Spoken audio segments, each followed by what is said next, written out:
Hello friends, एक बार फिर से स्वागत है आपका नाबार्ड रिवीजन सीरीज में। यह पार्ट 3 है और इसमें 30 क्वेश्चंस फिर से देखेंगे। So let's start. Question number 1, what provide red and yellow colour to fruits as in carrots, mangoes etcetera. तो लाल या पीला रंग किसके कारण आता है? सो बेसिकली क्लोरोफिल्स के कारण ग्रीन कलर आता है और कैरोटीनोइड्स के कारण रेड और येलो कलर आता है। Okay, moving to the next question. The red color in certain fruits and vegetables are due to the presence of dash which belongs to the carotenoid groups। तो अभी हमने last question में देखा कि carotenoid group के कारण red या yellow colour आता है, बट पार्टिकुलरली रेड कलर किसके कारण आता है? तो यह आता है लाइसोपिन के कारण, जो कि कार्टिनोइड ग्रुप से बिलोंग करता है। क्वेश्चन नंबर 3, यह क्वेश्चन नेशनल एजुकेशन पॉलिसी के ऊपर है, जो कि अभी में आया। पहले MHRD था, अभी चेंज करके मिनिस्ट्री ऑफ एजुकेशन कर दिया गया है आर्टिकल 77 के थ्रू। तो इस पॉलिसी के हिसाब से यह पॉलिसी बेसिकली UN का जो सस्टेनेबल डेवलपमेंट गोल का एजेंडा है उसके हिसाब से कब तक यह अलाइन किया गया है। बहुत ही आसान क्वेश्चन है, क्योंकि UN के SDG का जो लक्ष्य है वह 2030 है, 2030, तो यह भी उसी हिसाब से अलाइंड है। Moving to the question number 4, यह जो नेशनल एजुकेशन पॉलिसी है यह किसको रिप्लेस करेगा? तो यह रिप्लेस करेगा NPE 1986 को। Okay, moving on. Question number 5, which committee was associated with draft of new education policy. तो न्यू एजुकेशन पॉलिसी का ड्राफ्ट जो मसौदा तैयार हुआ था उसके कमिटी हेड कौन थे? उसके कमिटी हेड थे के कस्तूरी रंगन, और इसके ऊपर एक और कमेटी बनी थी जो यह नेशनल एजुकेशन पॉलिसी किस तरह से इवॉल्व होगा उसको देखने के लिए, उसको हेड करा था TSR सुब्रमण्यम ने। जो नया स्ट्रक्चर आया है उसमें 5+3+3+4 का कैटेगरी रखा गया है, जिसके बारे में हम लोग लास्ट वीडियोज़ में डिस्कस कर चुके हैं। Question number 6, new national education policy aims to increase GER मतलब growth enrolment ratio in higher education, जैसे कि कॉलेजेस वगैरह में इनरोलमेंट कैसे होते हैं, फ्रॉम 26.3% टू %% बाई 2035। तो अभी क्या है कि नॉर्थ इंडिया और साउथ इंडिया में भी काफ़ी गैप है। नॉर्थ इंडिया में GER काफ़ी लो है, जबकि साउथ इंडिया में ज़्यादा है। तो न्यू एजुकेशन पॉलिसी के हिसाब से 2035 तक इसको बढ़ाकर 50% कर दिया जाएगा। और साथ ही centre and state will work together to increase the public investment in education sector to reach 6% of the GDP at the earliest. तो GDP के 6% को करने की प्रयास की जाएगी। मूविंग ऑन, जैसे इंडिया का GDP 200 लाख करोड़ होता है, उसका 6% आप निकालो, आप समझ जाओगे कितना होगा। Which SDG number is related to sustainable agriculture.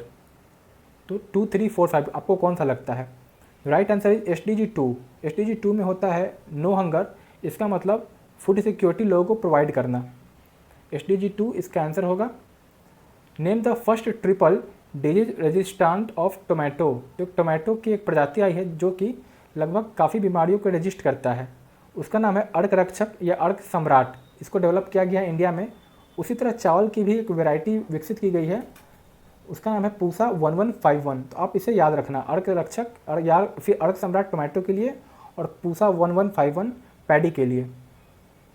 N agri scientist has developed a system aiming to make India foot and mouth disease free by which year. Basically एक सर्वेलियंस सिस्टम बनाया है एक एग्रीकल्चरल साइंटिस्ट ने, और उसके कारण India से बोला जा रहा है कि वो फूड एंड माउथ डिजीज 2024 तक खत्म करने की कवायद करेंगे। As per world trade organisation WTO statistics, India is ranked dash with agri exports in 2019 with $39 billion. तो भारत का एग्रीकल्चरल एक्सपोर्ट में कितना रैंकिंग रहा 2019 में? टोटल जो एक्सपोर्ट हुआ वह $39 बिलियन है। तो एक्सपोर्ट इंडिया का रैंकिंग रहा 8th पोजीशन। ओके, बढ़ते हैं 11 नंबर क्वेश्चन पे।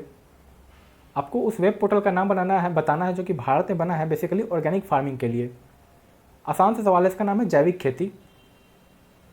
अभी MSP बढ़ा दिए गए, जो अभी हाल में ही 3-4 नए नियम लाए गए हैं एग्री बिल्स के अंदर। उसमें MSP का कहीं जिक्र नहीं था, जिसके कारण डर बना था कि MSP सरकार ख़त्म करना चाहती है, क्योंकि पहले APMCs जो थे वो MSP के हिसाब से खरीदते थे, लेकिन जब APMC को हटा दिया जाएगा और डायरेक्ट कैपिटलिस्ट से जोड़ दिया जाएगा इसको उद्योगपतियों से, तो MSP खत्म हो जाना था। इस पर काफ़ी विद्रोह हुआ, खासकर पंजाब और हरियाणा में। तो इसके बाद सरकार को खुद आना पड़ा और बोलना पड़ा कि एमएसपी के बारे में। ये सारी बात शायद आप भी जानते हो, एग्जाम के लिए आप इसे याद रखना कि एमएसपी वीट में 50 रुपये से बढ़ाकर 1975 कर दिया गया है, और उसी तरह बार्ले, ग्राम, लेंटिल्स और सैफ्लावर में। आगे देखते हैं टॉप 5 स्टेट्स कौन है। States with the highest number of farmers who availed the MSP. तो कौन से राज्य ज़्यादा एमएसपी अवेल करते हैं। तो अगर पैडी की बात करें, पैडी जो कि खरीफ मार्केटिंग सीजन है, काफ़ी इंपॉर्टेंट है, आप इसको याद रखना। इसको सबसे ज़्यादा अवेल किया तेलंगाना ने, और उसके बाद आप देख पा रहे होंगे कि हरियाणा, फिर छत्तीसगढ़। वहीं अगर वीट की बात करें, गेहूँ की बात, तो गेहूँ रबी मार्केटिंग सीजन है और इसको सबसे ज़्यादा एक्वायर किया मध्य प्रदेश ने, उसके बाद पंजाब था। तो आप देख पा रहे होंगे कि हरियाणा पंजाब दोनों में कॉमन है, इस कारण वहाँ पे ज़्यादातर प्रदर्शन हुए। नेम द योजना that will provide financial support and nurturing the incubation ecosystem. जितने भी टैलेंट्स है देश के जो एग्रीकल्चर में कुछ करना चाहते हैं, तो बेसिकली उनको एग्रीप्रेन्योर्स बोलते हैं। तो उनको सपोर्ट करने के लिए फिनेंशियली, और उनके जो स्टार्टअप जो छोटे छोटे बनाते हैं उनको इंक्यूबेट करने के लिए, जब तक वह कमाने लायक नहीं हो पाए तब तक उनको नर्चर करे, उसके लिए एक योजना तैयार की गई थी जिसका नाम था राष्ट्रीय कृषि विकास योजना। और इस योजना 2007 में बनी थी और इसी को रीब्रांड कर दिया गया जिसका नाम है रफ्तार, जिसका फुल फॉर्म है remunerative approaches for agriculture and allied sector rejuvenation. Okay, और बजट में इसके प्रावधान हुए हैं 15,722 करोड़। बढ़ते अगले प्रश्न पे। हाल में रिसेंट बिल, एग्री बिल से जो पास किए गए वो क्या थे। तो आपको बेसिकली पता ही होंगे कौन कौन से बिल पास किए गए थे, जिसमें एक तो था कॉन्ट्रैक्ट फार्मिंग वाला, दूसरा इंटर स्टेट कोई भी सामान जा सकता आ सकता है, फिर से था कि जो भी एपीएमसीज को हटा देना, इलेक्ट्रॉनिक ट्रेडिंग प्लेटफॉर्म को इंश्योर करना, ये सारी चीज़ें। Name the data recovery centre of ICAR। तो ICAR Indian council of agricultural research, उसका डेटा रिकवरी सेंटर का नाम है कृषि मेघ। कृषि मेघ बेसिकली एक तरह का natural agricultural research and educational system है, और यह cloud infrastructure and services based है। मतलब कि अगर आपको समझाएं थोड़ा, अगर सरकार चाहे तो क्या कर सकती है कि ICAR और NEP को जोड़ सकती है। अभी नेशनल एजुकेशन पॉलिसी आया तो होगा क्या कि कृषि मेघ के थ्रू ICAR अगर चाहे तो टैलेंट को अट्रैक्ट कर सकती है। जितने भी अच्छे अच्छे बच्चे होते हैं, जैसे IITs के लिए JEE होता है और बैंकिंग के लिए IBPS होता है, तो उसी तरह ऑल इंडिया एंट्रेंस टेस्ट ला सकती है। और वह भी लाना आसान हो गया है क्योंकि जो NTI है, नेशनल टेस्टिंग एजेंसी, CET, उसके थ्रू एक अलग से टेस्ट लिया जा सकता है। NTI एक अलग से ही एग्रीकल्चर का टेस्ट कर सकती है और अच्छे टैलेंट को एक अपनी तरफ ला सकती है। फिर क्या करेगी कि कृषि मेघ के थ्रू अपने कॉलेजेस में आसानी से वो हाइब्रिड मॉडल लाकर पढ़ा सकती है लोगों को। और फिर इंक्यूबेशन सेंटर खुद के हैं ही ICAR के, तो बेसिकली क्या है कि end to end solution provide कराई जा सकती है। तो यह उसी लिए लाया गया है ताकि वर्चुअल क्लासेस चलाई जा सके बिना किसी रुकावट के। How many indicators are there in ARIIA ranking. तो ARIIA रैंकिंग जो है, इसका फुल फॉर्म है Atal ranking for institutions innovation achievement. Ministry of education के अंतर्गत ये आती है और जिसके पैरामीटर्स वह है 6, ऑप्शन सी। और IIT मद्रास ने इसमें टॉप किया है। Who released A framework for new umbrella entity for retail payments. काफ़ी इंपॉर्टेंट क्वेश्चन है कि नया फ्रेमवर्क लाया है RBI ने। New umbrella entity NUE। The guidelines demanded that applicants have at least 3 years of experience in the payments space and a minimum paid up capital of ₹500 crore. तो minimum paid up capital जो होगा 500 करोड़ का होगा और applicant का 3 साल का experience होना चाहिए पेमेंट्स स्पेस में। तो यह 2 इंपॉर्टेंट बात है, आप दोनों को गांठ बांध ले। RBI इसका सही आंसर था, जिसने जो NUE लाने वाली है नेशनल अम्ब्रेला एंटिटी। आखिर यह है क्या, चलिए इसके बारे में देखते हैं आगे। हु अनाउंस्ड द स्वदेशी micro processor challenge made available by IIT Madras and CDEC। इसको लाया है मिटी ने, ministry of electronics and information technology, जिसके की मुख्यमंत्री रविशंकर प्रसाद हैं।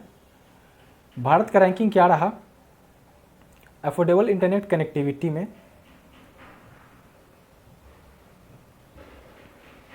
अभी का रैंकिंग आई थी DQL, digital quality of life index, उसके अंतर्गत एक कैटेगरी था एफोर्डेबल इंटरनेट कनेक्टिविटी। इसमें रैंकिंग भारत का क्या था? तो भारत का रैंकिंग था 9, क्योंकि जियो के आने के बाद इंटरनेट काफ़ी अफोर्डेबल हो गए और इस कारण भारत का रैंकिंग 57th हो गया। वर्ल्ड में नंबर 1 पे है अभी भी डेनमार्क।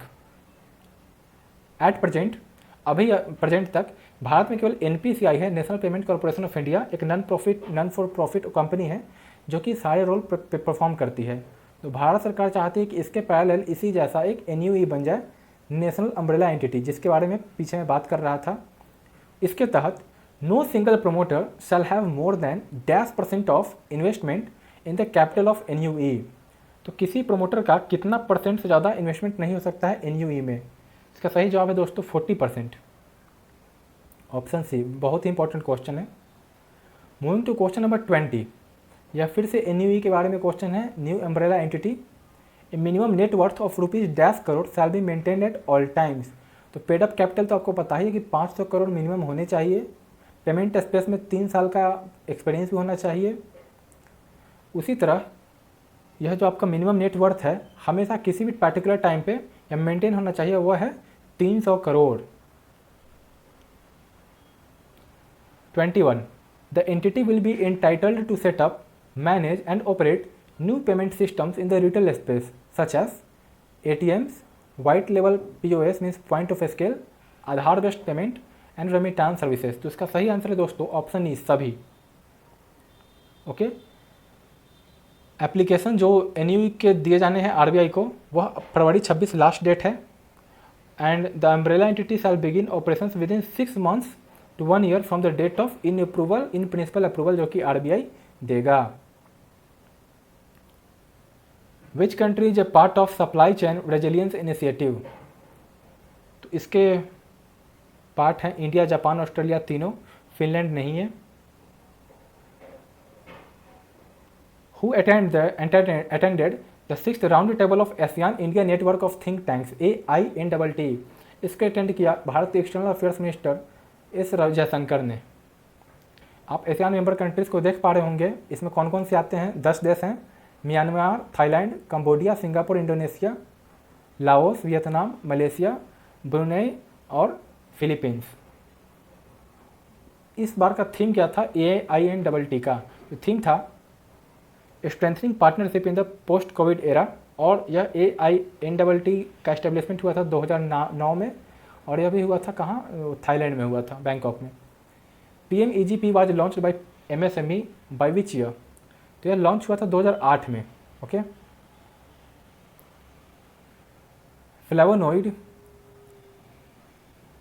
यह किसको इनहिबिट करता है, किस बीमारी को? तो इनहिबिट करता है यह बेसिकली ट्यूबरकुलोसिस और चिकनगुनिया को। पहले इसके लिए मेडिसिनल प्लांट से इसको एक्वायर किया जाता था फ्लेविनोइड को, बट अभी साइंटिस्ट ने इसको लैब में तैयार करने में सफलता प्राप्त कर ली है। There are 4 main families of pigments in plants. उनका नाम क्या है जो पौधे को कलर देता है? तो क्लोरोफिल ग्रीन कलर देता है, कैरोटीनोइड हम देख चुके हैं, यह येलो, रेड या फिर ऑरेंज कलर देता है। फ्लेवोनोइड यह रेड, ब्लू और पर्पल कलर देता है, और वहीं बेटा लाइन्स यह रेड, येलो और पर्पल कलर देता है। हम देख पा रहे हैं। Moving on, which disease is called corona of animals? तो किस डिजीज को एनिमल्स का कोरोना कहते हैं? इसलिए क्योंकि इसका कोई वैक्सीनेशन अभी तक आ नहीं गया है, और किसी जानवर को हो जाए तो उसे भी आइसोलेशन में रहना पड़ता है। इसका नाम है ग्लैंडर डिजीज़। तो ग्लैंडर डिजीज़ अगला क्वेश्चन है, आपको बताना है कि किस एनिमल को कॉमनली या होता है। तो यह बीमारी कॉमनली घोड़ों में पाई जाती है, हॉर्स शेल्टर्स में। Who will launch the super app? तो भारत में सुपर ऐप लॉन्च होने वाला है, जिसके तहत एक ऐप में ही सब कुछ रहेगा। तो कौन लॉन्च करेगा? इसका आंसर जियो नहीं, आपको बता दो टाटा ग्रुप है। हाल में झारखंड ने भी अपने स्टेट का नया मीन्स लोगो रिलीज किया है। ठीक है दोस्तों, यह थे महत्वपूर्ण खबरें। जल्द ही मिलेंगे आपके साथ अगले वीडियो में, तब तक के लिए bye bye and thanks for watching this video.